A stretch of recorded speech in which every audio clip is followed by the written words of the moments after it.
Good morning, ITR. Today is 4th September. I am Madhusmita sharing you today's news headlines. In wake of Indian Army action in Chushul sector, China Defense Minister seeks Rajnath meet. Jaishankar says talks only option. Army IAF chief visit forward areas. CDS Rawat warns of two-front threat. PM hard sells young divers. Democratic India says virus has not hit aspirations. Decks cleared for Nifty's Singapore trades to move to Gift City in Gujarat. Default will not result in NPA. Penal interest can't go with the moratorium, says Apex Court. PDP cancels its first post 370 meet, says leaders not allowed to go out. 83 lakh NREGA cards since April, record surge in 7 years.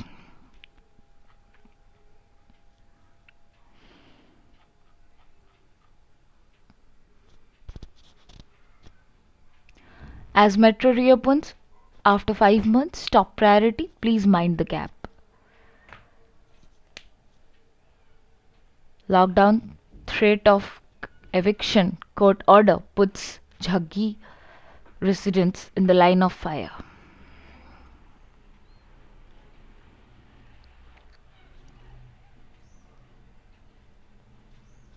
Riot's book authors meet police chief, file complaint. Court dismisses Jamia student bail application.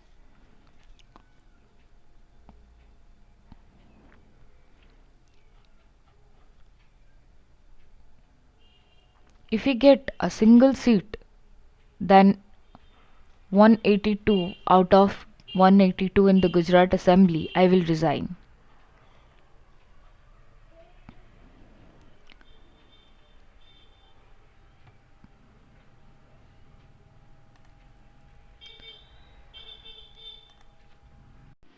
Coming to the editorial, masking the question, there are exigencies of pandemic, but MPs need precious space in Parliament to ask questions on behalf of those they represent.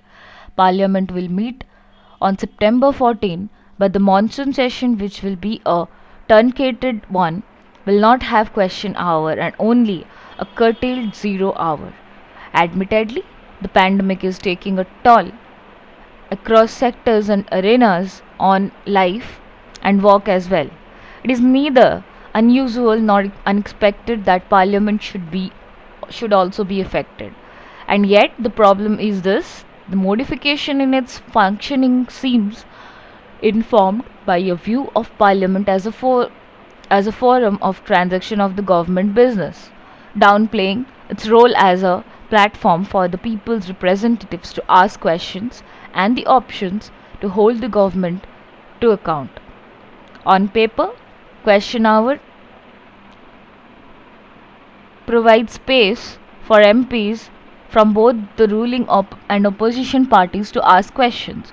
0 hour and Indian parliamentary innovation is also a space open to all MPs to raise matters of urgent public importance. But in practice, both question hour and 0 hour are far more important for opposition MPs than those from the ruling party. For the opposition, especially cramped in a house is in which the ruling party enjoys a large majority, these are precious spaces and opportunities. And amid a pandemic in which the executive is appropriating more powers, and when there is a greater tendency to short circuit debate and deliberation, it is the opposition spaces that need to be specially and specifically protected, even extended. Parliaments the world over have had to adapt to the COVID outbreak, but the timetables of other major parliaments meeting during the pandemic, be it in UK or New Zealand, have remained largely unchanged even as there have been alterations in the modalities for instance, questions to the Prime Minister in the British Parliament were posed both by members in the chamber and remotely. Even within the country, question hour has not been away with by all state assemblies that have met during the pandemic, while Rajasthan and UP did not have a question hour. Others like Chhattisgarh and Arunachal Pradesh did. Amid a crisis, therefore, leaders of government and opposition must put their heads together to come up with ideas to ensure that India's parliament can perform its full and vital role in exceptional circumstances.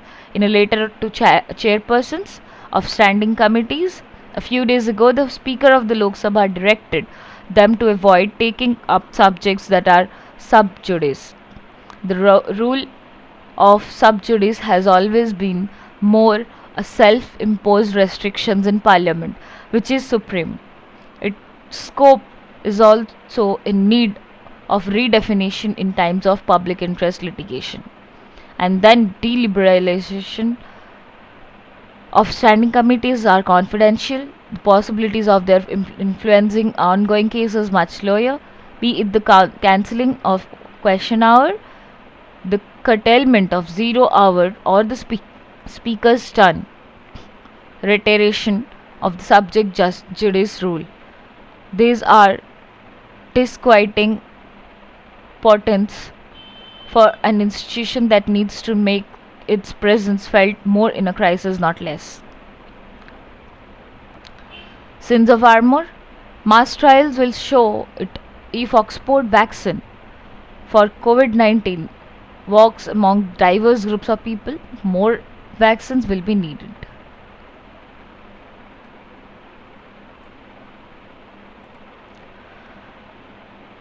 Virus alert. COVID mortality rate is falling, and not just in India but long term morbidity needs to be monitored. It is quite possible that in the next 4 to 6 months, mortality due to COVID-19 will decline further. This will reduce the fear of the disease, which will facilitate opening up of the economy further. Reduced mortality may mean that total deaths will also not be as high as feared at the beginning of the epidemic. Open Campus Challenge. NEP's vision for drawing foreign universities to India requires fine tuning.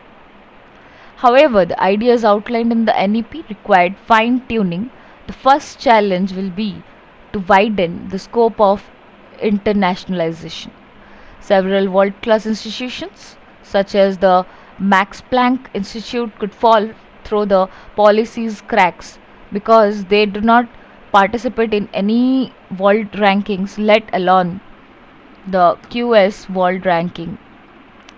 Second, there is a growing body of literature critiquing the world rankings.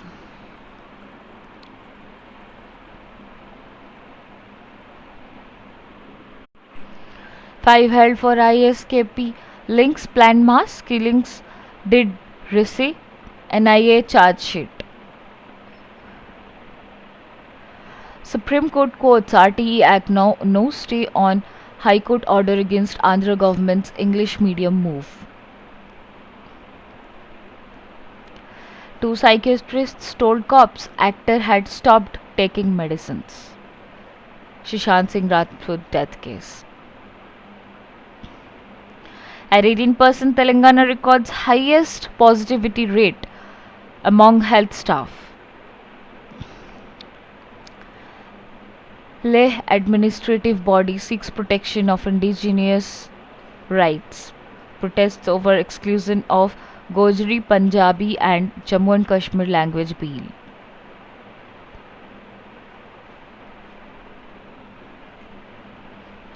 Coming to the world news.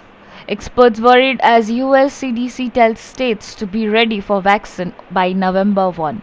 Trump says people in North Carolina should vote twice. FB says taking action to reduce possibility of civil unrest after US election.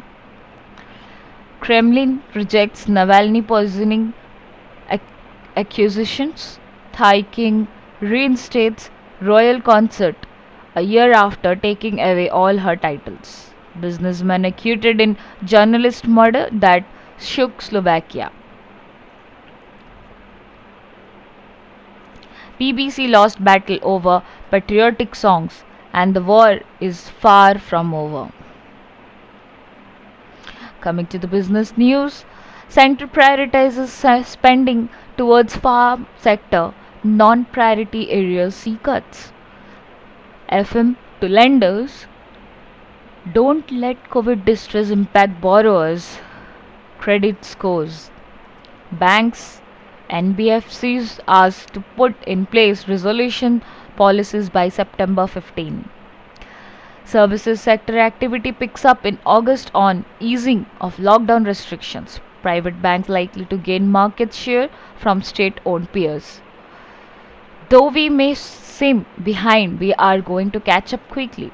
Biological E can make a billion doses of the vaccine. SBI introduces evaluation metrics for staff plans VRS. Come up with the holistic paper on issues related to ESOPs, Goyal asks straight up. US weekly jobless claims drop, but labor market recovery losing team. Coming to the sports news, no amino city towards Federer, Nadal, Novak. There were these phases when the heartbeat would go through the roof. Deepak Punia, two other wrestlers test positive for COVID-19. That's all. Thank you. Have a nice day.